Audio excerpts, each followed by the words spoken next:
Welcome to another episode of the Battlefields Bourbon Podcast, podcast where we sit, sip, talk all things Civil War history and bourbon whiskey. I'm Jack, joined as always by my co-host Elijah. Today we are coming to you from the historic Strayer House in beautiful Newmarket, Virginia. The Strayer House is preserved and maintained by the official sponsor of the Battlefields Bourbon Podcast, which is the Shenandoah Valley Battlefields Foundation, the managing body of the Shenandoah Valley Battlefields National Historic District. If you'd like to support the podcast, consider becoming a member of the Battlefields Foundation. Every dollar you give helps support battlefield preservation, as well as the Battlefields Bourbon Podcast. We've got an exciting episode today. It is the 160th anniversary of the Battle of Newmarket, May 15th, 1864. We've got an exciting guest here, Mr. Keven Walker, a historian as well as CEO of the Battlefields Foundation, to help guide us through the Battle of Newmarket and a lot of interesting facts that a lot of folks may have never heard before. But before we get into that, our glasses are empty. So Elijah, if you want to introduce our bourbon for this episode. So today's bourbon is going to tie directly into our battle here. We've got Breckenridge High Proof Bourbon. This is from Breckenridge, Colorado. Their high proof expression comes in at 105 proof as far as the mash bill is concerned. With this one, it's 56% corn, 38% rye, and 6% malted barley, aged for a minimum of 2 years. So nothing too crazy. It's got some good color on it, but let's give it a pop, see what we think. Not impressed. Not bad. Not bad from my end, at least. And something interesting to note here about the bottle here. You'll see on the label, it is spelled Breckenridge with an E, whereas John C. Breckenridge at the Battle of Newmarket spelled with an I. Oddly enough, there is some relation there. There is a rumor that General Breckenridge, or the town of Breckenridge, Colorado, is named after John C. Breckenridge. The misspelling came later after the fact, but it's said that he did a favor for one of the gentlemen in the town to establish a post office there while he was vice president of the United States prior to the Civil War, and in turn they named the town after him. That's just one of the theories. That's the one we're going to go with this evening because it makes the most sense for us. Yeah. All right, let's give it a nosing, Kevin. I'd like to hear your thoughts on how it smells. For being a high rye, it smells really sweet. Mm-hmm. It does. That's probably one of the lowest corn content bourbons we've had on the show. I mean, 56 is like almost dragging the bare minimum. The rye spice definitely comes through when you taste it. But it is sweet. I taste the corn sweetness through it a lot more than I thought I was. Yeah, there's like a sugar maple kind of note in there. But definitely a high proof. Yeah. No, for 105, it's a little hotter than what you would expect. But that's probably due to the lower age statement, I guess. I do like that. 2 years? Yeah, minimum 2 years. They don't state anything beyond that. So, I mean, it's at least straight bourbon. But it's blended, they say. So, I mean, more or less a small batch. To my understanding, at least. But, yeah, good stuff there. And like I said, ties directly into our battle topic today, John C. Breckenridge, which, as of today, I just found out that that town is actually named after him. We were discussing that in the car ride over here. Yeah, it's interesting. I think a lot of people often forget that, John C. Breckenridge, who is leading the Confederate forces here at the Battle of Newmarket, former vice president of the United States, so. And a Kentuckian at that. So Kentuckian. Another bourbon tie-in. And he ran for president against Abraham Lincoln. Yeah. I think, were we talking about that in the car, that division within, because he was one Democrat running against another Democrat, which probably didn't help the Democrats. Well, it was an unbelievably split ticket, that election, and that's really what led to Abraham Lincoln's path to the White House. Yeah, so we were right. Even though he had lost the majority, right? Did he lose the popular vote? Yeah, he had the most votes, but he did not have the majority of votes cast. Okay. Which is an odd thing to break down. We'll have to get into that some other time, but that's an and I wonder if Breckenridge. I've always wondered if Breckenridge realized that the county that he's fighting the Battle of Newmarket in, he won this county. This is the only county. This is the only county in the Shenandoah Valley that Breckenridge carried in the election. Yeah. Really? Wow. That's surprising. I never looked into the history of that. So that's interesting. Maybe he got quite a warm welcome from the folks at Yeah. Newmarket after the battle. I don't know. Is there any accounts of that? Like, oh my Lord, John C. Breckenridge is in town today. The local celebrity. Yeah. Well, there is. Mrs. Hinkle is said to have answered the door when he knocks on the door, just a few doors up on the other side of the street from here. And she said he was the most handsome man she had ever seen. Wow. And I believe that he was recognized as being General Breckenridge, and he was probably the most famous man on the field that day. Yeah, I think that's an often forgotten fact of the battle, but one that just, if you're not looking at anything else about the battle, it's pretty neat that, a former vice president serving against the country that he, was vice president of. So. Yeah. Well, you have two political generals here. You have Breckenridge and Sigel, who's going to command the Union forces here. Both are political appointees in a sense. Breckenridge was a former politician, very popular in the South, and he rises to fame as a politician before the war. And then you have Franz Sigel, who had been a soldier in Germany, came here as an immigrant, was very popular among the German population in the North. And Abraham Lincoln appoints him to his position because he needs those German votes. He needs that German support in his administration. And so you've got two originally politically motivated generals here on this battlefield. Huh. Well, I guess that's a good thing to, start off with is you pointed out how these generals kind of got appointed. So what brings the armies to meet in Newmarket in May? And I guess we have to rewind the clock to kind of figure that out. What's the larger play here? Well, in the spring of 1864, you have a lot of changes that are happening nationwide in the strategy for this war and how it's going to be prosecuted by the North. And the big change is that Grant has now taken command of all the Union forces. So he's going to come east. He's going to arrive in Washington, D.C., and he's going to immediately put into effect some plans that are going to lead directly to the Battle of Newmarket. What his idea is to put all Union forces in motion at one time, all across the battlefront, if you will, from the Eastern Theater to the Western Theater. Anywhere he can put men into motion, he's going to. He feels that the Confederacy's ability to shift resources to meet individual threats has been prolonging this war. And so he wants to put everything in motion at once to eliminate or lessen their ability to do that.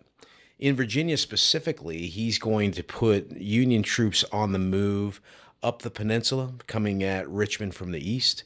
He's going to put the bulk of his army on the move in northern Virginia, heading towards central Virginia in what will become known as the Overland Campaign. That's going to be under Meade, but Grant himself is going to be with that part of the army because they're going to directly confront Lee. Mm-hmm. Now, out here in the western part of Virginia, he wants a movement on Stanton, Lynchburg, basically Lee's back door to Richmond. And so what he's going to do is he's going to call on the Department of West Virginia. Franz Sigel is in command of that department. And that force is going to be divided into two parts. Sigel himself is going to take a piece of that force and come up the valley from Martinsburg. And General Crook, is going to take another piece of that force and move through the mountains of what's now West Virginia and strike from the southwest, cutting the rail line, hopefully, and then swinging north to meet Sigel, who by that time hopefully will be at Stanton. When that force unites, the idea is that either just the threat of them being that far in Lee's rear could be enough to make Lee redeploy or reposition or redistribute his troops, or they might actually move east and threaten Richmond from a third direction. So that's the overall plan. The overall plan is put everything in motion at one time and to move on Richmond. Everything's supposed to converge towards Richmond, put as much pressure on Lee as possible. So that's what's happening, and that's the overall plan. And I think one of the most famous quotes from this battle is that Grant says something like, if if Sigel can't do the skinning, he can hold a leg while somebody else does the skinning for him. And so he's supposed to keep troops occupied out here so they can't reinforce Lee. And if he can do some skinning, that'd be fine too. Yeah, yeah. So the step off happens. All armies are now made in motion. What is it, early May 1864? Everything starts moving really, and it's in full speed pretty much. It is. Lee gets word that this is happening pretty early, and he will send a message to General Breckenridge, who has just taken command of the department that includes all of Southwest Virginia, down Salem, Abingdon, and down in towards Bristol, Tennessee, that area. And he will send a message to Breckenridge to put a force together very quickly out of that department to meet this threat. Now, what Breckenridge has to figure out is, what is the biggest threat? Is it Crook and that force coming at him through the mountains? Or is it the force coming up the Shenandoah Valley, presumably under Sigel? And so he has to divide his force, but he has to do it in such a way that he has what he needs where he needs it. Yeah. And so he has to not only put an army together out of this really scattered department of troops, but then he has to figure out quickly how to deploy those troops. So he'll leave a part of his force down around the Salem area, Saltville area, down in that part of his department. And then he, deciding that the most threatening part of this movement, at least the most immediate threat, is Sigel, he will take the rest of his army and move northward towards Stanton, and he'll make that a rallying point. And so he's on the move very early. Sigel's on the move as well at this same time, although he's not moving with the same level of urgency. He gets to Martinsburg, and he's trying to piece this army together. Now, Sigel has an army that has never operated in large units. That's something to remember. That department out in West Virginia had done a lot of bridge guard duty, had guarded railroads, had guarded railroad shops, guarded hospitals. And so they had been in a lot of rear echelon assignments. Many of them had never operated or drilled at the regimental level, let alone at the brigade or army level. So when he gets to Martinsburg, he's going to stop and do a complete review of his men, which is an absolute disaster. They can't get their lines together even for review, let alone a battle. And then he's going to slowly begin to move southward. He'll make his way to Winchester. At Winchester, he decides that he needs to have a mock battle, basically what we would call today maneuvers. And those maneuvers go horribly wrong. In fact, when the army steps off the next day to continue their march up the valley, they leave one unit behind that never gets the message that the maneuvers are over. So both armies are on the march early May, making their way here. Weather's not going to help them. It's very much like the weather here today. Pouring rain, overcast, and so they're going to be slogging their way toward Newmarket. And Sigel's force, what would you say number-wise? Just a rough idea. By the time the armies get to Newmarket, you're going to have a total, roughly, of about 10,000 men on the field. Now, I'm not getting down into the nitty-gritty numbers, but roughly 10,000 men are going to be combatants on the field. The armies are Sigel's army is slightly larger when it leaves because he has to leave men behind to guard every road intersection, to guard every mountain pass, to guard every bridge, because that's his line of supply through an enemy territory. So as he gets closer and closer to Newmarket, his army's getting smaller. Breckenridge, on the other hand, has put out the call to all of the local militia, all the Home Guard, the Virginia Military Institute. So as he's moving closer and closer to Newmarket, his ranks are growing. They're getting larger. Plus, he's moving through a presumably friendly territory, and so he doesn't have the pressure to leave as many men behind to guard a supply line. So the army for the Federals starts a little larger and then gets smaller by the time it gets here, roughly 5,500 men, something like that. And then Breckenridge's force is getting a little bigger as he gets here. Total force for both armies, probably about 10,000 men when they get to Newmarket. It's pretty even then. Yeah, it is. Are some of the troops that Breckenridge is pulling as he's moving north or down the valley, is he pulling any of those troops from the mountains of Western Virginia or West Virginia where Crook is advancing towards? Are those any of his troops he's bringing in, or are they being pulled to the valley at least? So Crook's path. So a lot of the men under his command are men who hail from the mountains. Mm-hmm. You know, the 62nd Virginia, who is operating here in the valley, comes from the mountains of West Virginia. The 51st Virginia has companies that come from the mountains.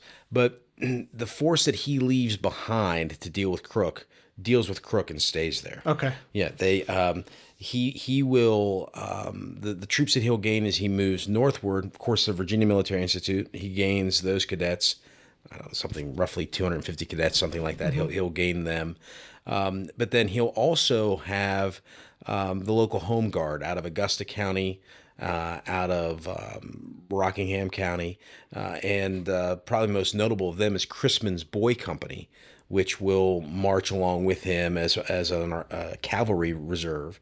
They'll fight here at Newmarket 2 days before the main battle, and technically their average age in that Crispin's Boy Company, in that particular unit, is much younger than the cadets. So the youngest combatants on average in any unit are actually going to come out of Crispin's Boy Company, which I think is an Augusta County or Rockingham County home guard.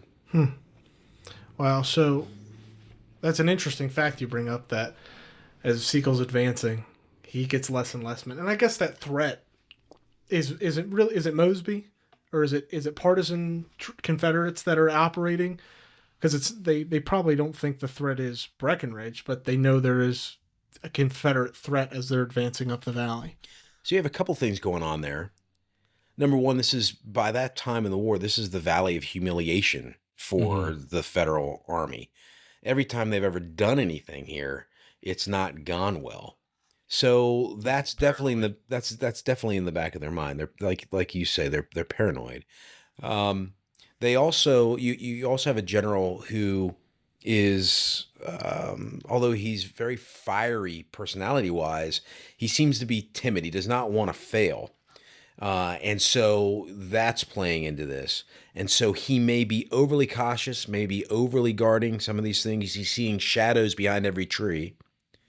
You have Mosby that's operating especially in the lowermost part of the valley. So what's now the panhandle of West Virginia, Clark County, Frederick County, in that area, in those counties, you've got a real threat of Mosby, who it's very easy for him to shoot out of the eastern part of Virginia, come over the Blue Ridge and strike there. And so he's very concerned about that. But probably the biggest thing that is causing Sigel consternation is this small cavalry force that's in front of him under the command of General Imboden. And General Imboden is a valley guy. He was raised in Stanton, and he does probably a very unsung, uncelebrated job, and it's very much a shame that it isn't talked more about. Imboden does a phenomenal job in delaying Sigel, spreading Sigel out, confusing Sigel. He will not only stay in front of him as Sigel is advancing up the valley, but he will daringly launch raids far out into the mountains of West Virginia, striking Sigel from his far flanks. Imboden will clobber another advance of Sigel's right here in Newmarket on the 13th of May. So Imboden is really doing a good job buying Breckenridge time to put this army together and to get here.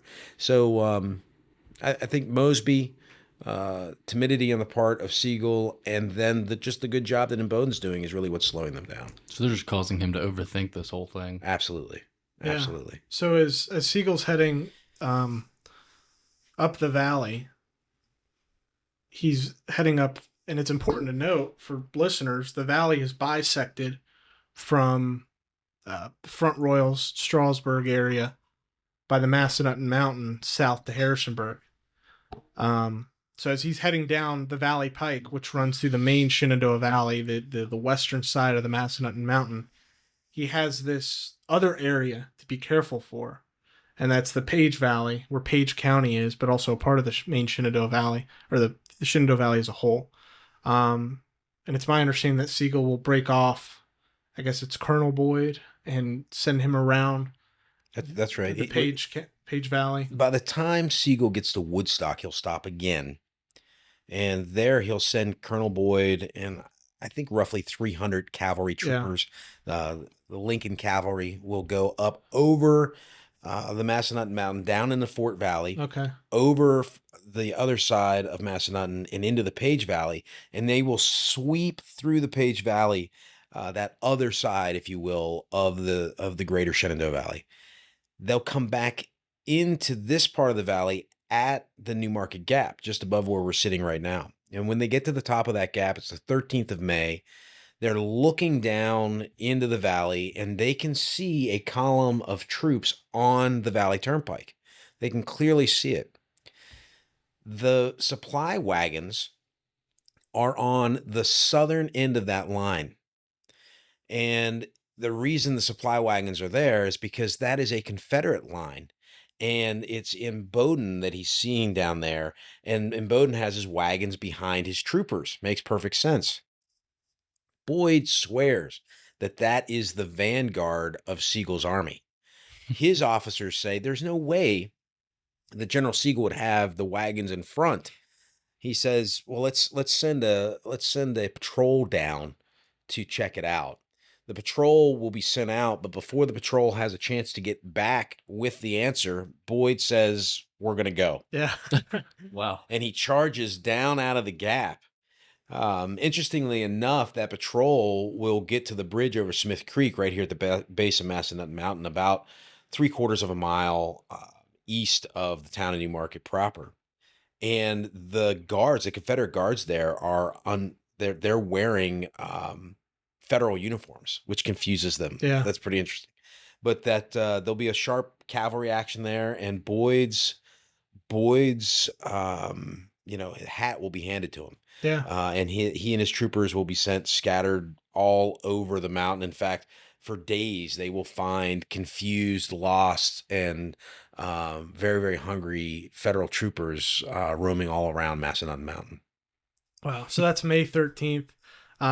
And yeah, New Market Gap, it's the only point where you can cross from the main Shenandoah Valley into the Page Valley over the Massanutten Mountain. Because like Boyd's troops maneuvered, the other gaps you see north of it just take you into Fort Valley, which is this weird, Russian nesting doll sort of valley within a valley. Mm-hmm. So that's May 13th. It's Imboden's guys. Imboden's troops are where roughly up to Rude's Hill, which is north of New Market. That's right. It's south of Mount Jackson, south of the North Fork of the Shenandoah River. Rude's Hill is a very important defensive position here in the valley. The Valley Turnpike runs right through it, but it overlooks kind of this middle part of the Shenandoah Valley, and it's just north of the Gap. So as Siegel's advancing and Breckenridge is getting closer and closer, at what point do they kind of realize that the fight will be at New Market? Well, all day long on the 14th, there's increasing action along the Valley Turnpike.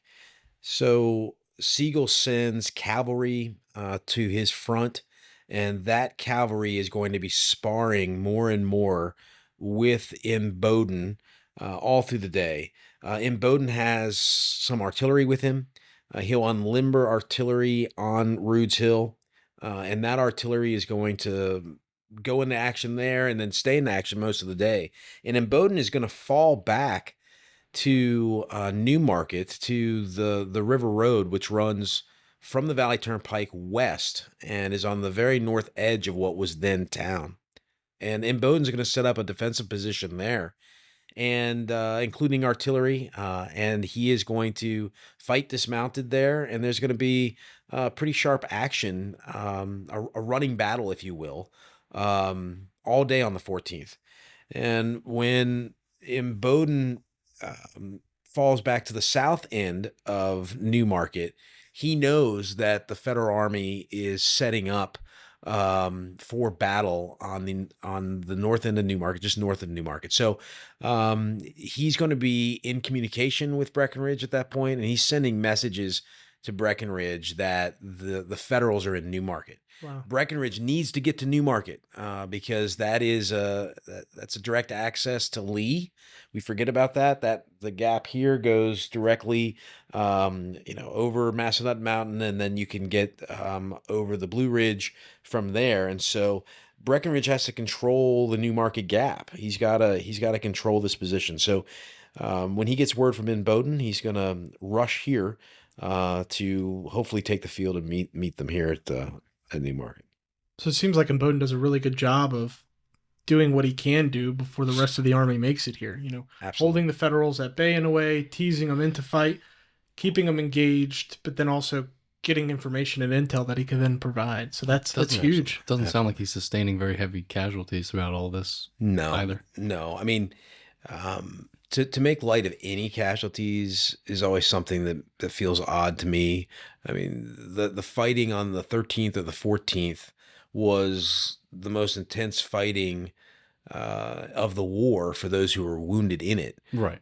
But as far as just looking at the numerics of the thing, the casualties were very light, which is always fascinating to me. Yeah. When there's so much lead flying through the air and so many shots being fired out of cannon, it's you would expect the casualties to be tremendously higher than they actually are. So I guess because obviously we all recognize the battle is May 15th. Are those casualties inflicted on the 13th and the 14th taken into consideration at the total number on as the battle? This is a question I've asked. I know. not just about this battle, but about other battles. Yeah. I worked for a long time at Antietam, and there's division size fighting on the 16th of September, which I don't know how that figures into the casualty list for the 17th. I've never been able to figure that out. So you'll have to ask somebody a lot smarter than I don't know. Yeah. I mean, so casualties included aside, would you count the 13th, 14th as a part of the main battle of Newmarket, or the 14th and not the 13th, or just kind of as a build up to the main battle, which is the 15th? Whenever we're interpreting the battlefield as the Battlefields Foundation, we do everything we can to make sure that we're mentioning the 13th and the 14th. Yeah. However, if you had to define the battle itself, it's a one-day battle, as defined by the veterans themselves. They thought of it as a one-day battle. It's a good thought. Yeah. It's interesting. It's almost related to Middleburg in a way, the way we discussed that, where there's that skirmishing in the 2 days leading up to it, and then the rest of the force kind of comes in to really do that 1 day's worth of fighting, but then they only consider it that 1 day's fighting. I see what you're saying. I don't know. Yeah. Antietam. Yeah. I mean, how 2nd Winchester's broken up. There's all people count the 15th as Stevenson's Depot, but it's 2nd Winchester. So I just always had that thought here too. And I know we've talked about it in the past. Yeah. Yeah. So, and I hate what ifs, but it's almost like a why. And maybe you can tell me, or maybe not. We could just talk about it. But I was thinking a lot today, and as I was prepping for this episode, why, I guess it's reflected back to what Breckenridge's objective is, but why didn't Imboden just burn the bridge at Mount Jackson across the North Fork and then just keep the Federals on that side of the river, hold the gap, and that's it? I don't know the answer to that. Yeah, it's just a weird thought I had. Just a mishap. Well, it's not a weird thought. You have to remember that bridges are needed by both armies. That's true. And it's always a question of, what's the greatest gain?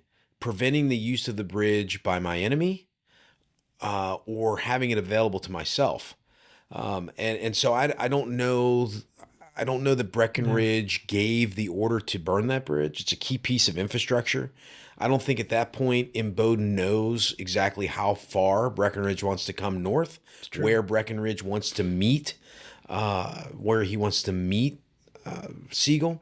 So I don't know that I think it was above his pay grade, probably, to order that burn. Yeah. It's just a thought. I mean, well, that makes sense. Foreshadowing. That makes sense too, that being Rude's Hill, that's generally the Confederate rallying point in the valley. So you would think that may have been one of their goals, is to make it to Rude's Hill to make a stand, because that tends to be historically speaking, what they would do. Yeah. Well, the other thing you think about, we're probably putting more thought into this than maybe was actually going on at the moment. Sure. Not that they weren't thinking about it, but you have to get them in the bottle before you cork it. So if we do know that during the battle, this bridge, we could talk about that when you get to that, but you can't trap them with the river unless they're on your side of the river. So if you burn the bridge before they get across, they're loose on the other side and free to redeploy or do what they want, and you can't get to them. Yeah. So you need to draw them across the river, get them to you on ground of your choosing, and then you need to put a cork in the bottle. So I guess at that point you're not able to. Well, but I mean, as we go into the battle here in a second, that's almost the objective of Infode. And so before we go into kind of what happens on the 15th, let's set up the geography of the battlefield landscape so listeners can kind of get an idea of how this battlefield is set up. I think the best way to describe it, and you can take over, but is a box, almost like a box in a way. And you have two sides, a right and a left, and a top and a bottom. I consider the left and right sides to be your water bodies that are going to box your box in. You've got the North Fork of the Shenandoah on your left side, Smith's Creek at the base of the Massanutten Mountain on your right side, the east side, and then you've got hills, spread out through the middle of this box, as well as the Valley Turnpike, this key piece of infrastructure here in the valley, used massively by Jackson in 1862. This macadamized road running right through the middle of your box, and then you've got the town of Newmarket lying, towards the bottom center. And some of these key hills that are important to mention that go from kind of top, if we're listing them from south to north, you have Shirley's Hill. Well, technically, you have Williamson's Hill at the very bottom, Shirley's Hill, Maynard's Hill, right on kind of the north end of the town. From there, you go quite a distance to Bushong's Hill, and then to Rude's Hill. And then that kind of closes in your box in a way, and you could keep going. The Shenandoah River curves there.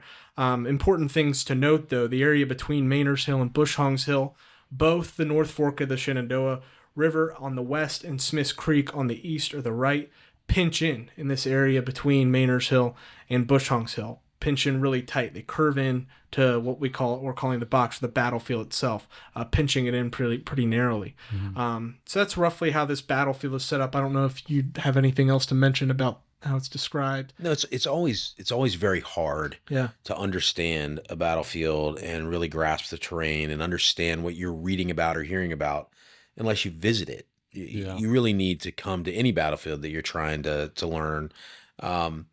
I would just reiterate that you've got just several features that really rule the day. You have the river on the west side, you've got Smith's Creek and the base of Massanutten Mountain on the east side, which you mentioned, and you have this spine, this long ridge that has several very mild or low peaks in it, which you just named as Williamson's, Maynard's, Rice's, Bushong's hills. But if you were to come here and look at it, it's a series of little hills that all run together in one long spine that's running parallel to the Valley Pike. And so very narrow battlefield. You've got a battlefront that's really probably less than a mile wide, and like you were saying earlier, which is going to be a key part of how terrain's going to rule this battle, is you've got this pinching, if you will, or this narrowing of the battlefront because of the great bend in both the Shenandoah River as well as Smith's Creek, and they happen to bend on the same plane, and it really makes the battlefront narrow at one point. Yeah, so it's a good description, a good understanding, but like Kevin said, the best way to understand a battlefield is to be standing on it. So as we go into the night of the 14th and into the morning of the 15th, who holds what key pieces of ground, who's in command of who's in command of the troops, and where is everybody in timing to get to the battlefield? Well, by the late afternoon, early evening of the 14th, you have some infantry starting to arrive in Newmarket. You've got Wincoop's cavalry, who have been playing a role all throughout the day. Federal cavalry. Federal cavalry, yeah. Thank you. Who are going to take a position on the far west, down in Indian Hollow, on the ridge above and then on the ridge above the Shenandoah River. And you also have those infantry troops that I mentioned under the command of Augustus Moore, who's a barkeeper, which is probably pretty appropriate to mention for this podcast.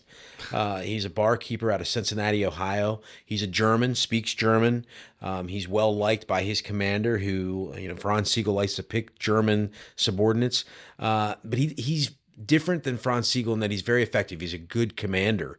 And Moore is going to have not his direct command, but a pickup team, basically, of whatever regiments were nearby as Sigel was rushing him to the front. So Moore is going to take up a position along that same river road that Imboden had occupied earlier. And he's going to be anchored on his left by the 34th Massachusetts. He's going to have the 1st West Virginia with him. He's also going to have the 123rd Ohio with him. Imboden is going to be across this ravine in between Mainers and Shirley's Hill, which is locally known as the Newmarket Valley. And he's going to be on the other side, the south side of that valley. And he's going to have with him his Virginia cavalry troopers. And again, he has some artillery with him as well. That night, you're going to see something that's really a rarity for the entire war. And that is planned and ordered night attacks.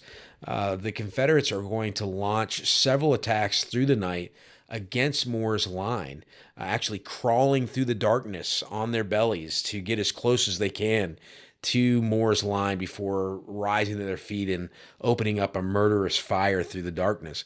And then the Federals at several points are going to counterattack to drive some of Imboden's troopers back away from their line. And so this is a very, very tense, uncomfortable night. It's dreary. It's rainy. There's been orders for no campfires.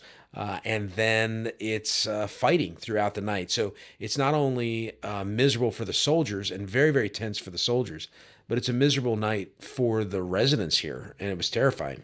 Yeah, I can't imagine. It's important to note, like, the River Road was on the northern side of the town. Its historic boundaries, roughly. And the Confederates coming from Shirley's Hill, which is, spills into the southwestern side of the town, are moving through these town streets, the same streets that line the town today. And I can't imagine as a civilian living here, seeing a column of men move past your window or crawl, beside your door or something, and then the sporadic fire of musketry. Truly, truly terrifying, since the war at a large scale and a door-to-door combat scale has never made it to this town, really. Armies have marched by these houses for other campaigns like Jackson's and other Valley campaigns, but no fighting to this scale. So as Augustus Moore and some Federals are coming to town, taking position on the River Road, and Imboden's engaging with them, where is Breckenridge and the Confederates at this point as the 14th is drawing to a close? Breckenridge has come through Harrisonburg by that point. They're going to arrive in the late hours of the 14th into the first couple of hours of the 15th at the village of Lacey Springs, which is 7 miles, maybe 9 miles at the most, south of Newmarket. Breckenridge is going to order Imboden to draw his men back, to pull his men back from direct engagement with the Federals, and to pull them back over Shirley's Hill to a ravine between Shirley's Hill and Williamson's Hill. And that's going to make things quiet down on the battlefield. I do have to say, Charlie Knight's got a wonderful account in his book of a soldier who is trying to extricate himself from the front line as that order's being whispered. And as he's crawling away, the Federals are still firing. and he finds a little bit of shelter behind a fence post. And unfortunately, with the flashes of lightning that night and with the flashes from the gunfire, that fence post is the only thing on that's silhouetted against the hill.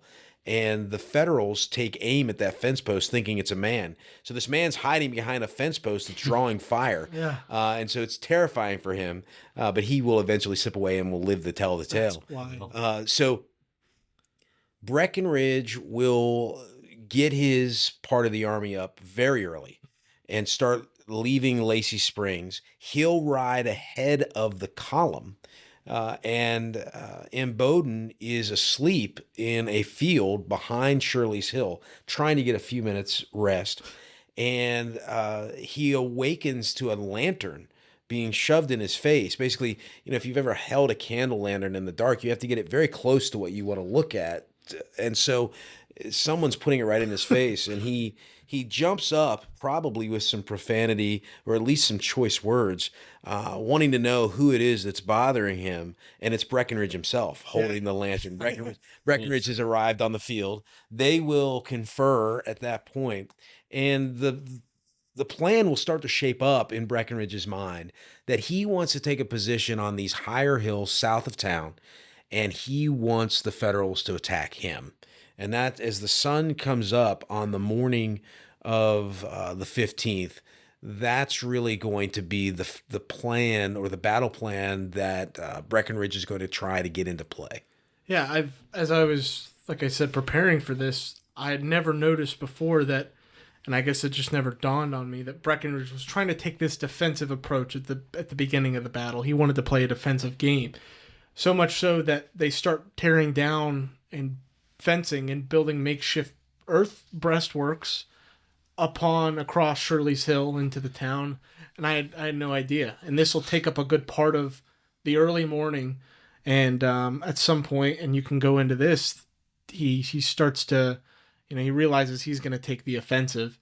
And does that begin before or after an artillery bombardment, or is he beginning to move troops around and shift them around? Well, as daylight dawn, it's Sunday morning. It's very, very quiet here in town. The fighting from the night before has ceased. Both armies are soaking wet.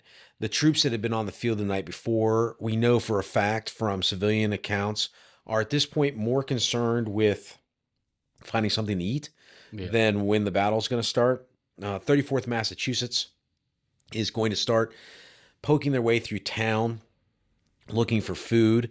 They're going to be ordered to a new position. In fact, they've got the unenviable distinction of marching about 7 miles back and forth across the battlefield before the battle ever begins. Because they're put in their first position, and then Sigel calls them back, and then they're moved forward again. Then they're moved to a final position up, and it's a reserve position that becomes the front line position up on Bushong's Hill. But anyway, there's some maneuvering that's going on the Federal side. There's some reconnoitering going on by the Federals, probably Confederates as well.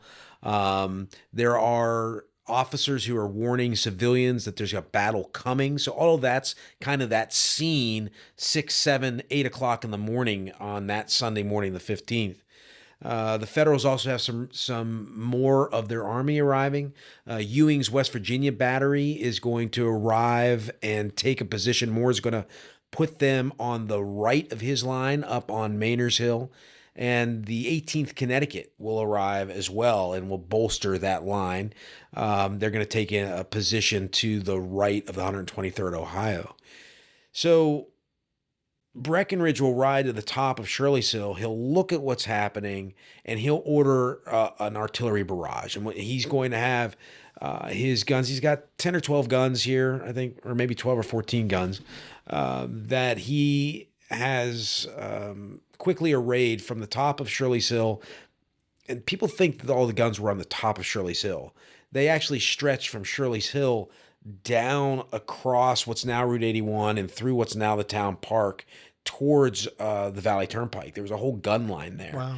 And they will open up an artillery barrage that'll last from somewhere between 8 and 9 all the way to somewhere between noon and 1 o'clock. So we're talking a tremendous amount of artillery fire. answered by a tremendous amount of artillery fire from Ewing's guns, as well as Snow's battery, Maryland battery, which has now also arrived and has taken position in the Lutheran church graveyard. So that artillery barrage is designed to soften up the Federal Army, to flush them out, and then hopefully when they go silent to draw them in. And it's just not working that way.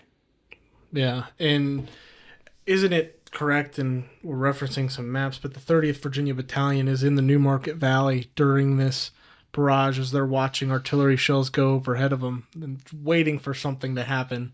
They are. The 30th Battalion is deployed as skirmishers. They've been pushed down over the side of this long, low slope that comes up from the Valley Turnpike and then terminates in what we call Shirley's Hill. So they've been pushed down that slope into this Newmarket Valley, and they're listening to that barrage. Yeah. One civilian said it sounded like a circular saw through a dry plank every time a shell went overhead.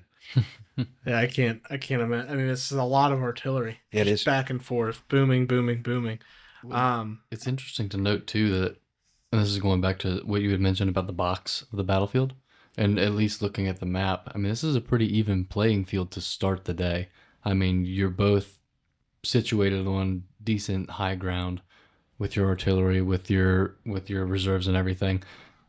Each army has an even chance of, making something of this, and it's interesting to see how this plays out. I think you're right, and in that you can extrapolate that thought into, you have both commanders are not professional soldiers, right? You have roughly even number of forces arriving on the field, or supposedly arriving on the field. Mm-hmm. Where the comparison breaks down, or where it gets uneven, is in Breckenridge's handling of his force. Breckenridge is able to bring the totality of his forces to bear simultaneously on this field, whereas Sigel, when the battle begins, is not here. He is in Mount Jackson.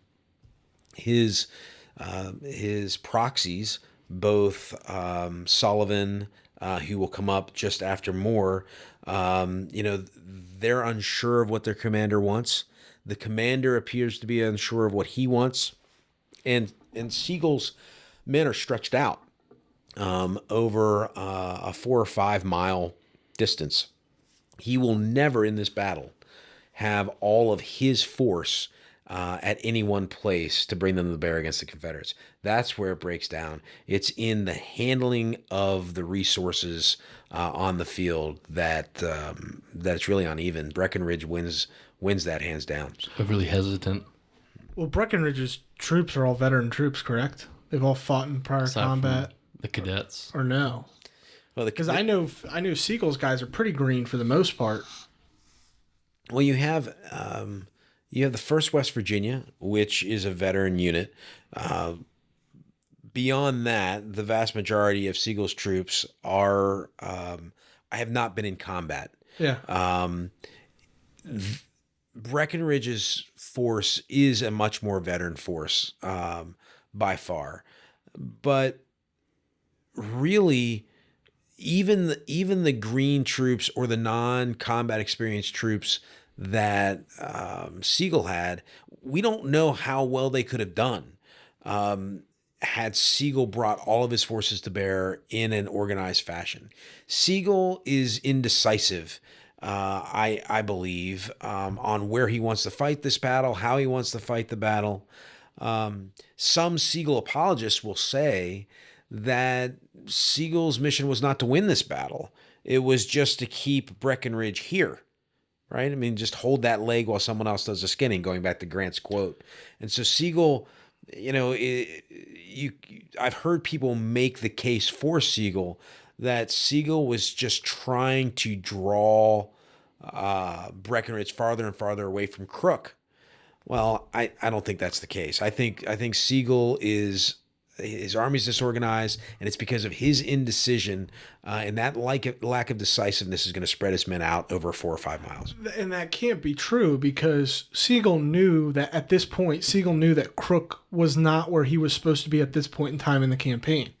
Crook had been delayed with crossing rivers in West Virginia. So I don't know, those apologists. That's a rough take, because he would have known Crook wasn't there, and his objective was Stanton. So yeah, it was the Union initiative to make that push down and put pressure on the Confederate Army, not for Breckenridge to come up and try to make any kind of move. Who are these apologists? Except for Sigel, you know what I mean? Well, one of the earliest apologists for Sigel was Sigel himself, and it's amazing. And it's amazing to read his after action report, and then his accounts of the battle and his reasoning for the battle, and his thinking. But it comes down to this. He was not prepared to fight when the battle began. He's not on the field when the battle begins. Yep. His men are stretched out over 5 miles when the battle begins, and Breckenridge will take advantage of all of that. Now, with that said, there is a moment in this battle about 2:30 in the afternoon where it could have gone Sigel's way, but he fumbles the ball again. So, it's a lot. There's a lot more to it than I think people normally think of when they think of the Battle of Newmarket. Yeah. So, like you said, around 10 to 11. Well, I guess 10 to 11, or around 11:15 or 11:30. I think it was. Better part of the morning. Better part of the morning, or into the early afternoon, this artillery bombardement's going to commence. And at what point does Breckenridge realize, okay, I'm going to have to take on the offensive here? I don't know the exact point, but we do know that he's going to, in the barrage, let's just say roughly around noon, and he is going to order his forces forward. Now, he's going to move in echelon. He's going to have Wharton's men slightly ahead, and Wharton, General Wharton, Gabriel Wharton himself, a VMI grad, he's going to be in command of a brigade on the left of Breckenridge's line. You've got General Eccles, another Valley man. Eccles is going to command the right of Breckenridge's line. He's not going to move forward just in one solid advance. He's going to have Wharton slightly ahead of Eccles. So they're going to be moving in echelon, slightly overlapped. And the appearance that's given by that movement, especially when you had, at the very beginning, you had the 26th Virginia and the cadets held in reserve. It looked as if you had 3 full lines coming down over these hills, where it really was just maybe one pretty good line if you put them all together. And so he's going to do that little bit of smoke and mirrors, and he's going to move them down into the Newmarket Valley. When they get into the Newmarket Valley, they're going to start taking casualties on that move. Even the reserves, including the cadets, will take some casualties during that initial move into the Newmarket Valley. There'll be one company, the 22nd Virginia, under the command of George S. Patton. George S. Patton, the grandfather of George S. Patton of World War II fame. So Patton's grandfather is fighting as a senior colonel in Breckenridge's army. In command of the brigade, correct? He's in command of the 22nd Virginia. He will be elevated to brigade command once they start moving out of the Newmarket Valley, and that's pretty interesting as well. Eccles is in the officer ranks. They've all caught a cold on the way here. Breckenridge is fine, but a lot of his senior staff under him have a cold or the flu. They're under the weather. Eccles is wearing a dark black overcoat over his uniform because he has the chills that day. George Smith is under the weather, who's in command of 62nd Virginia. And George Patton is sick as well. Eccles will be sent to the west end of the line, the left of the line. And when he is, Patton will take command of the brigade. But the 22nd Virginia will send a company to clear out the town, make sure the town's clear. And then they will make a push against that River Road line and drive the Federals off that line. Now, the Federals had just been given the order that they're going to pull back from that position. And so there may have been heavier fighting there had that not been the case. So, and what role I've heard Edgar, is he a battalion or a brigade or Edgar's a colonel. He's in command of the 26th Virginia. He's on the far left. He's on the far left. Once they realign themselves in that Newmarket Valley, they're going to push Edgar out of the reserve to the far left of the front line, leaving the only reserves being the cadets. Okay. So Edgar is going to be moving north through basically Indian Hollow, which is the far west part of the battlefield. Yeah. In Maynard's Hill, the downslope of Maynard's Hill West. That's right. Okay. Mm-hmm. So as the Federals, I guess, pull back, there's not too much of a fight once the Confederates crest Maynard's Hill. It was never really a strong position to hold, if I'm correct, because, you have Indian Hollow, and then, it picks back up to another hill, which dips down, and then you've got a kind of a river plain area down to the Shenandoah River. Moore, when he's holding the line, he only holds the River Road line into the town, and then you still have a great amount of distance, I guess, to the east of his left, towards Smith Creek and the Massanutten Mountain. So it was never really a formidable position to hold in the first place, because he could have been easily outflanked, because he was almost in the center of what could have been this really long line. But there's no way you could have held it. Well, Imboden ends up doing that too. That's right. Imboden will go around. When so to your point, he's anchored relatively well above the bluffs of the Shenandoah River on his right. Moore is, but his left flank is in the air. There, he does not have enough men to extend it all the way to Smith's Creek. Yeah. And that brings up what you mentioned, Elijah, that Imboden is going to suggest to Breckenridge, why don't you let me go around to try and get behind the Federals? And the plan is to go across Smith Creek, go down Smith Creek, cross Smith Creek again, and get behind the Federals at the Valley Turnpike, burn the bridge. So this is, burn the bridge and trap the Federals here. And make the Federals break, have them run towards the bridge, only to find Imboden there. That's what Imboden wants to do. So Imboden will take some of the Confederate cannon. He'll take horse artillery with him, and he will take the cavalry, most of the cavalry, all the mounted cavalry, and they will be out of action for most of the battle. They'll be basically render themselves ineffective, because they're going to get on the other side of Smith Creek.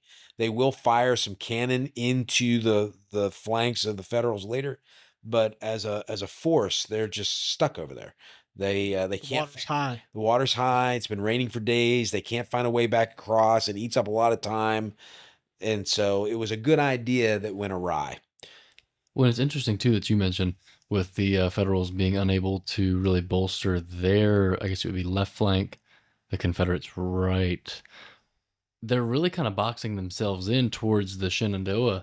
And that's a pretty steep, if you look into the topo map or like the battle maps that we have here, a pretty steep drop down to the Shenandoah. And they're kind of boxing themselves in there instead of, focusing more towards their left, where they've got more open ground more so than what they've got against the Shenandoah. So they're not doing themselves any favors there by, putting their backs against the wall. Well, what Sigel's doing is Sigel arrives on the battlefield about noon. At about the time that Breckenridge is on the move, Sigel gets here. He leaves his staff at Stanley Hall, up at the Rice House, which was the headquarters for the Union Army that Moore established. And he will ride forward to the River Road, and he'll look at the line, and he'll quickly assess that I don't want my men here, because the left of my line is in the open. Right. He has no idea how many men Breckenridge has. So he is fooling himself into thinking, or into buying into Breckenridge's ruse that he has 3 full lines of infantry, which he does not. And so he's going, this is a wise move on Siegel's part, I think.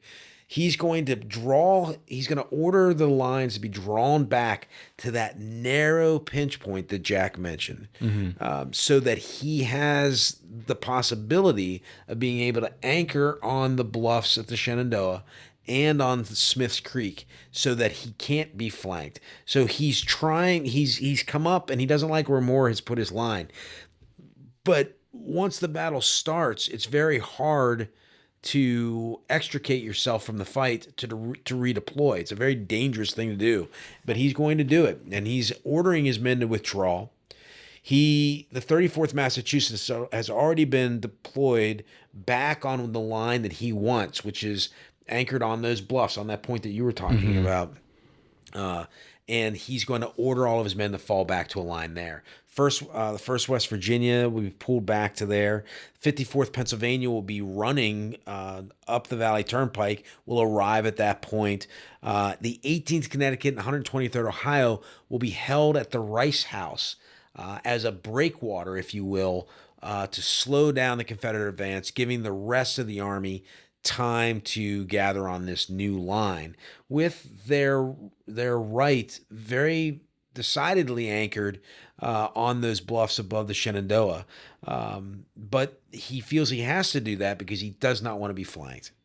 Yeah. So, as you mentioned, and I feel like this is really often overlooked part of the battle, is this moment between the Federals being pushed back at Maynard's Hill and falling back to Bushong's Hill, and this now stand at the Rice property, the Rice farm, and what we call Rice's Hill. Probably, 150, 200 yards north of the position on Maynard's Hill. There's a fence line and that runs from, and I guess there must have been a portion that had a road, because I know we've talked about that a little bit, maybe closer to the Valley Pike. There's a farm lane that accessed the Rice farm buildings from the Pike. Yeah. And when Moore held the 123rd and the 18th in a line, it was right against those farm buildings, and they had their backs against a muddy farm road. It is a quagmire in there. There's fences in there, buildings in there, and ankle or knee-deep mud in there. And so not only are they the only breakwater standing firm against this onslaught of, they don't know how many Confederates at that point, and their assignment is to slow them down, but they are in horrible ground. Now Von Kleiser's battery is going to come up. The Federal battery is going to come up. He's got Napoleon's bronze guns that are going to unlimber right astride the pike in front of the Rice Mansion. And they're going to do business with the Confederate guns, which have now been pushed through town and unlimbered on the Federal flank property that we've preserved today, which is now feels like it's in town, but it was right on the edge of town at the time of the battle. So you've got more artillery that is thundering away. And the 18th Connecticut and the 123rd Ohio are going to take a bit of a beating there, and they're going to skedaddle and scatter and be left at least partially ineffective for the rest of the battle. And they'll take some heat for that as veterans after the war. I think if there's an interesting point here that you said it's a quagmire and it's, knee or ankle deep mud in some instances, and there's accounts of these troops losing their shoes in the mud. So if you know the battle today, you know the VMI cadets in the Field of Lost Shoes, this area between Bushong's Hill and the Bushong farmhouse. But no, there's a field of lost shoes for these Ohioans and Connecticut boys on the Rice farm. So I always find that interesting now. Everybody's losing shoes. Everybody's losing shoes at this battle. Not just the cadets. So as this line advances, I think it's here when Ewing's guns are positioned and Von Kleiser's now positioned in front of the Rice House. Is this when Bowdoin from the other side of Smith's Creek and McClanahan's guns are going to kind of take some effective fire on the Federals, or is that a little bit later? So those guns on the other side of Smith's Creek are really going to come into action once the 123rd and the 18th break and stream to the rear, and that new line has gelled. On the left of that final major position of this battle by the Federals, up on the Bush on Hill line, the left of that line is going to be held by Ewing's guns, who have been redeployed there, and the cavalry under Julius Stahl. Stahl's a Hungarian. He speaks German. Again, there's a theme there. Seems to be. Siegel surrounds himself with these German officers. And Stahl is going to make a classic Napoleonic European cavalry charge. And he's going to make that charge up the Valley Pike, directly towards Breckenridge's reforming line late in the battle, about 2:30 in the afternoon. The horses are going to get stuck in the mud. Their riders are going to be thrown. But it's in that point that Imboden's flanking artillery, if you will, on the other side of Smith's Creek is really going to start to tell and have some tremendous effect. Yeah, so let's get into that. You've got Breckenridge, Siegel's line is now really forming strong atop Bushong's Hill. You have this failed cavalry charge by Stahl. The Confederates are now going to form towards the Bushong Farm, the famous Bushong Farm. And then on the east side of the pike, you've got the artillery, Confederate artillery, which is practically leapfrogged from its position from hill to the next hill moving north. And they'll take up a pretty strong position on the eastern side of the Valley Pike, consisting of the VMI battery and other Confederate battery, and it's this quite impressive attack. As Stahl approaches, you've got the 22nd Virginia coming kind of in at an angle across the Valley Pike into the same field, and the 23rd Virginia Battalion on the other side. And as these cavalrymen kind of crest the hill, they're just fired to taken to bits right away. And it's it's chaos, complete chaos on this side of the battlefield. But I think on the western side of the battlefield now, with the Federals atop Bushong's Hill, is this a good time to mention that moment? And I think this is what you were referring to, where Sigel has this moment where the battle could have went his way. Yeah, this is really a pivotal moment in this entire battle. And time is very hard in this battle. It's often hard to determine in many Civil War battles, but it's particularly so at Newmarket. There really are conflicting reports of time, but roughly 2:30, 3 o'clock, the fighting on the northernmost part of town, between the town itself or between the Rice Farm and the Bushong Farm, is getting very intense. Mm-hmm. It becomes the veritable Pickett's charge field, if you will, the high watermark of this battle.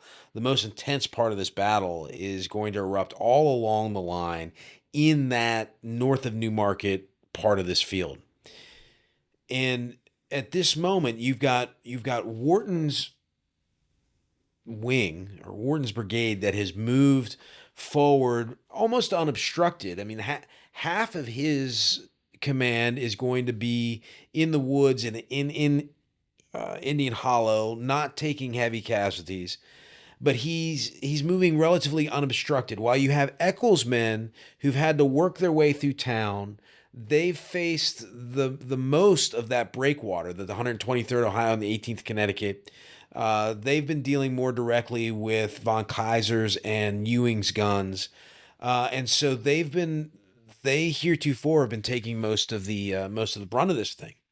But as both of those wings come abreast of one another just north of Newmarket, you've got some maneuvering issues on the western end of the field because of the pinching that's being felt on the landscape by the Shenandoah, that major bend in the Shenandoah River. Mm-hmm. And so Wharton's got to redeploy his men. He's got units and partial units falling in behind their front line because there's no room for them to spread out on the battlefield. There's a bit of confusion. He does not have as many rifles in his battlefront because he's stacked up on his farm, his westmost far left of his line. And he's going to come up against a bulwark and an unbelievable defensive position that has, I don't know, 12, 14 guns, cannons on that hill. And so they're coming under severe artillery fire as they get closer to the Bushong farm. That fire is that's gonna not just shot and shell, but it'll be canister. And so there is a point when Breckenridge's advance will stall on the left. At that same time, there's a chance that it's not going to be able to withstand the infantry fire on the right of his line. The 1st West Virginia will advance. Will drive back the 62nd West Virginia temporarily. Thank you. The 62nd Virginia temporarily.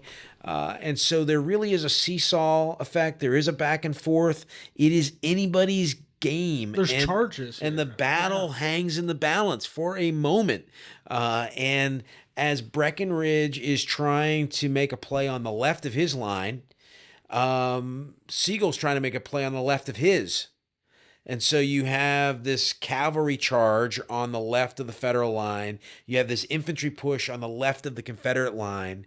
And a gap opens up. The 51st Virginia, which has been under heavy fire, it's slightly disorganized because of the maneuvering due to terrain.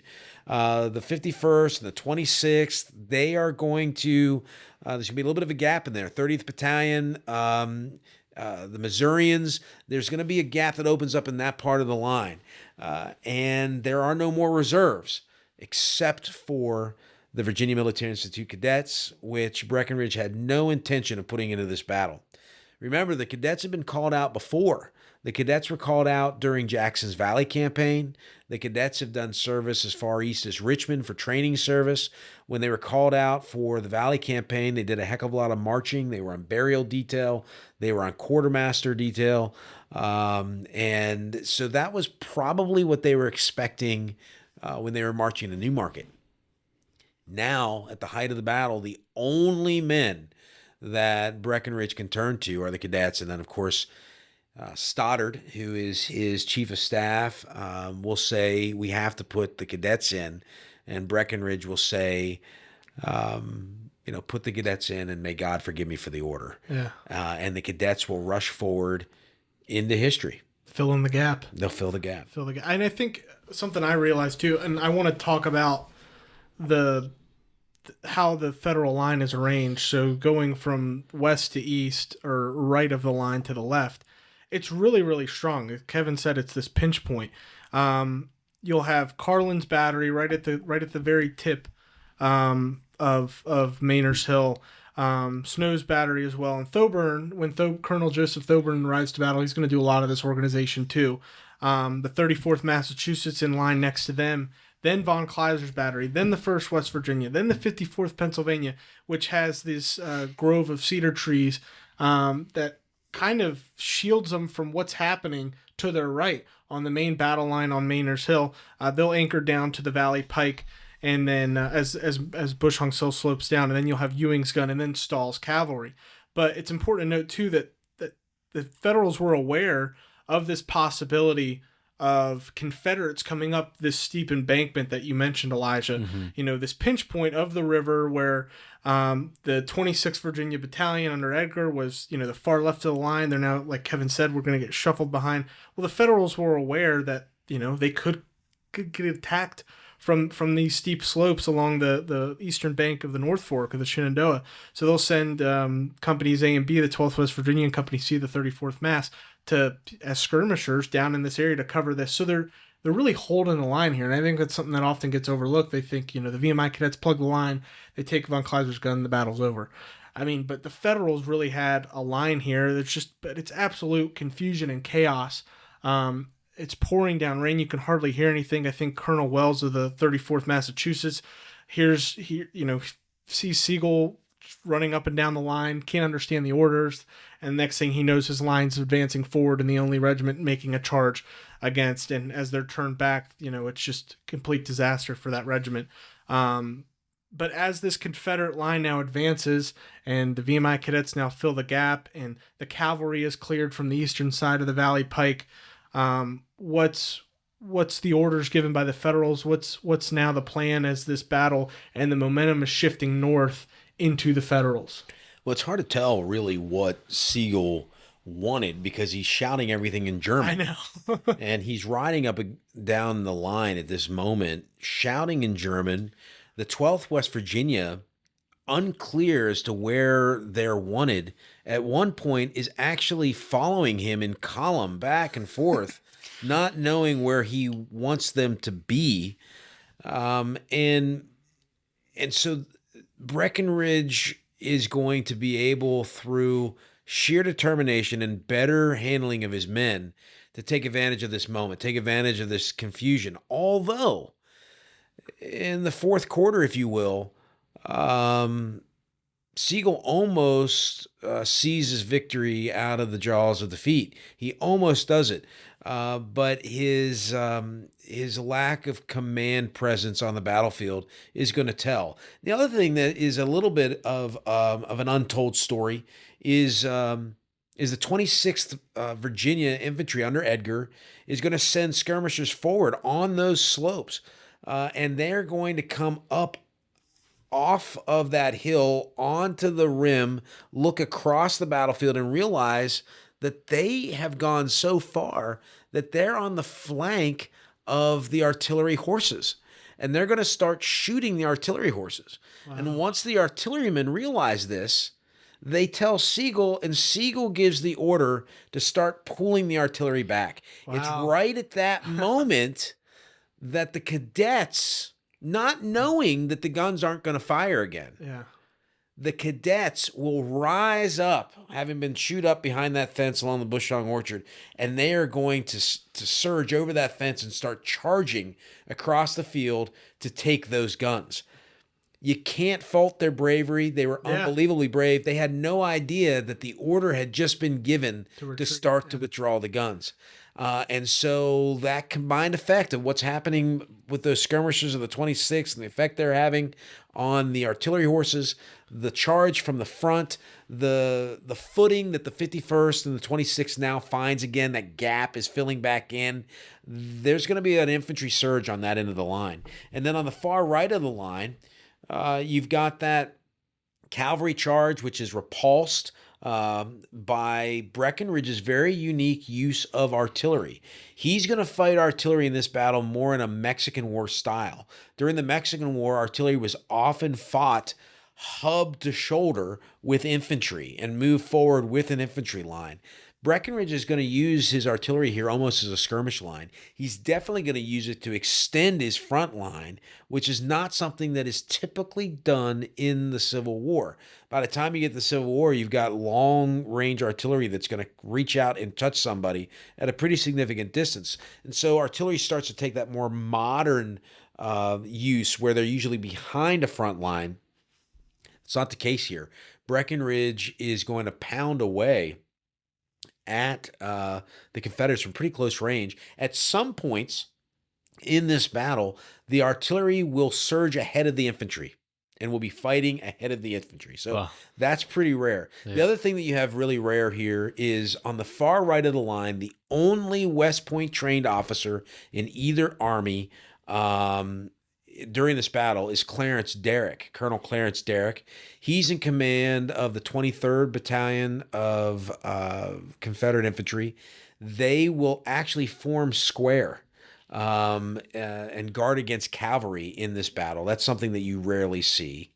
And then in the closing, after this line breaks and the Federals are streaming from ridgetop to ridgetop on their way back to try to find some sort of shelter on the other side of the Shenandoah, they will be met by the 116th Ohio infantry that has heretofore not even made it to the battlefield.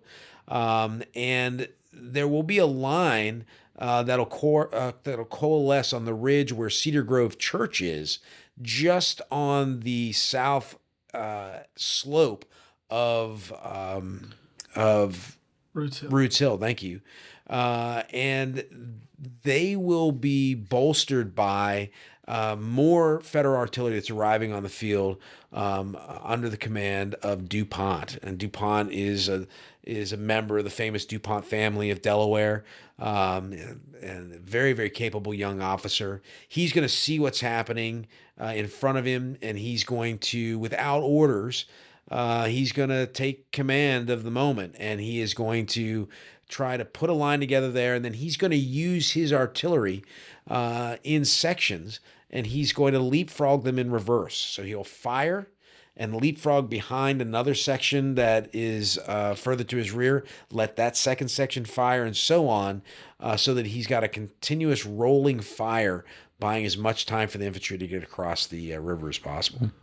So the Confederates are advancing on this as well, and by that point, Imboden has realized that there's no way to cross Smith's Creek and comes all the way back, joins the main Confederate pursuit of the Federals. Is that correct? And Imboden's following behind? And by the time Imboden is back in play, he's not in play. Okay. So it was not a bad idea on Imboden's part. Just wasn't possible that day. He takes himself out of action that day. Yeah. And isn't there and I love when you tell this story, but as the Confederates are advancing, there's like this moment, and maybe you can describe it, where Breckenridge and Wharton Breckenridge, I love this story because it really speaks to just how war, by this point in the war, had become the business of the day. So George Smith is in command of the 62nd Virginia, immediately to the left of the 22nd Virginia. He's commanded by George Smith Patton. They are first cousins, and they are walking along behind their line, which has now gotten ahead of them. And it's, these are veterans. They know what they're doing. These two colonels are now walking. They're dismounted. They don't have horses. And they're walking behind the line, and they are talking about some piece of family legal business that they had not had a chance to talk about yet. And Breckenridge rides up and offers his horse to either of the men, and they refuse it, and he gets down from the horse, and he's walking along as well. And Breckenridge is an attorney, and they're just talking about this personal family legal matter as they're walking along. Patton with a severe cold, probably sneezing, coughing all along the way. And so it's interesting how this was just all in a day's work. As soon as the men had cleared the field, they're, talking about family legal business and getting advice from their commander, who's an attorney. I love that story. So to wrap this up, what's the direct aftermath? What is taking place in the town of Newmarket? Where are the armies ending up? And what's the effect on the population here in this town? So this battle has been called the most consequential battle of its size in the war. I like to call it the biggest little battle of the war. I love that. It's interesting when you start to talk about casualties, death toll. You've got a 13% casualty rate here at Newmarket. That's more than the casualty rate at Cold Harbor or Fredericksburg. So this is a small battle, but it's intense. You're going to have 13 to 1,600 casualties total here. To put that in perspective, I think there were 650 residents of the town. So you have roughly twice as many casualties from this battle as there are residents of this town. And so this entire town is going to be completely overrun and overwhelmed by the aftermath, just in the sheer mass of men who are casualties and who are going to need to be cared for. Strategically, what's happening here, Sigel is going to withdraw. He says that he withdraws in good order. I think some accounts will say they won't stop moving very quickly until they get to Cedar Creek. He's going to be, the Army's going to go all the way to Belle Grove on the banks of Cedar Creek. I mean, they're not going to stop. They're going to go all the way there. They're not going to be pursued that far. Breckenridge is given the option by Lee either to pursue or to join him. Breckenridge will take this army within a couple of days. This army will join Breckenridge on the march, and they will go over the Blue Ridge and unite with Lee's forces closer to Richmond.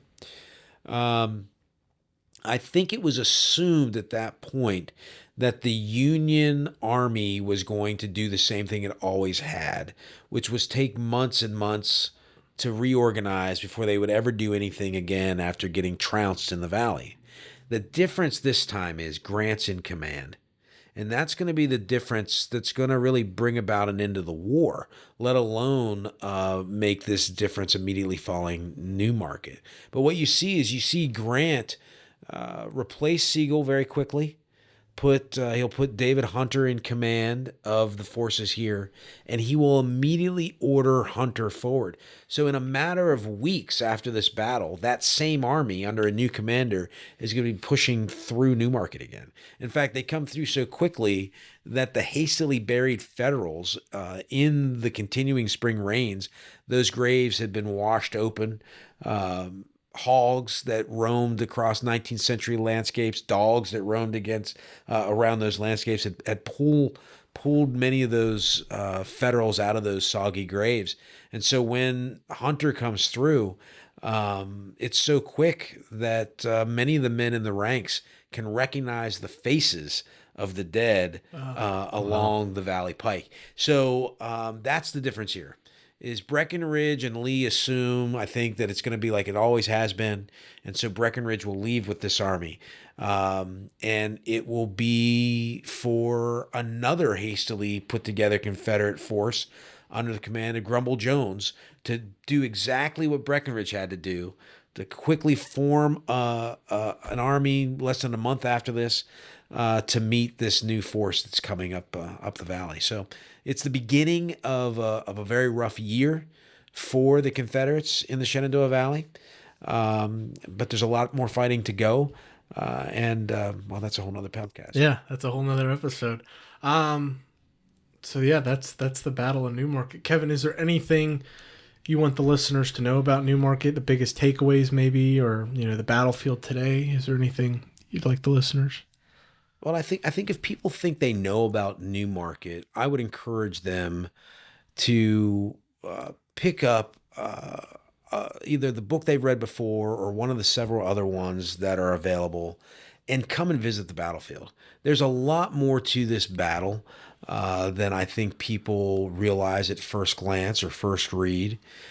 There's a lot of very, very interesting strategic and tactical facets of this battle that make it fascinating to study and make it a study worth our time when thinking about some of these commanders, especially Breckenridge. Breckenridge does not get the credit that he deserves as being ingenious and bold. People like Imboden. So these are some characters that it would be interesting, I think, and I would encourage everybody to study more closely. And this is there's more to the battlefield today to see than there ever has been before. Battlefields Foundation has been preserving a tremendous amount of ground around throughout the entire valley and around Newmarket in particular. And so there's more to see here, and it's easier to understand what happened here than ever before. So I think we're in an era where a new look, another look at the Battle of Newmarket is warranted. Yeah, and as for book recommendations, there's 10 out there. There's tons out there. There's William C. Davis's The Battle of Newmarket, which I think came out in the 70s. You've got Charlie Knight's Valley Thunder, came out about 2010. And you've got, what is there? You have Ed Turner's 1912 book. Ed Turner's, David Powell's Union Command Failure in the Shenandoah Valley. Joe Whitehorn has a little pamphlet if you can get your hands on it for the Battle of Newmarket. So there's a lot of resources out there, but like Kevin said, there's, if you've been in Newmarket before, come back, because it's more than likely changed since the last time you've been here. There's so much more ground to see. You can go from Mainers Hill and practically walk all the way to the, to the fields of the Bushong Farm. Now, what you couldn't have done before. You can see where the federal, line was anchored in the town along the river road, where Confederate artillery had advanced as they took over that federal position, and follow the battle. There's now an app, an audio tour developed that you can download. It's free, and there's audio tour stops in there that describe not only the battle and its phases and the aftermath, but the civilian experience and the people of this town that truly made Newmarket what it was, and then how the town recovered afterwards, and what molded the town and what it is today. So that's a resource that's really helpful. So yeah, we encourage you to come visit the battlefield. Come read the book again, and come visit and see the landscape for yourself. So Kevin, thank you so much for coming on. I'm sure we'll have you again in the future. It's my pleasure. Thank you for what you're all doing. This is a really great podcast, and it's getting a lot of attention, and the whiskey's really good. Yeah. So always a plus. Yeah, always a plus. Well, Breckenridge bourbon whiskey, the High Proof 105. It's definitely got some heat to her, but it's a good bourbon. So thank you all again so much for listening, and don't forget to share. And as we commemorate the 160th anniversary of the Battle of Newmarket, just try to make a stop in the valley here soon and see it for yourself. So thank you all for listening. Thank you.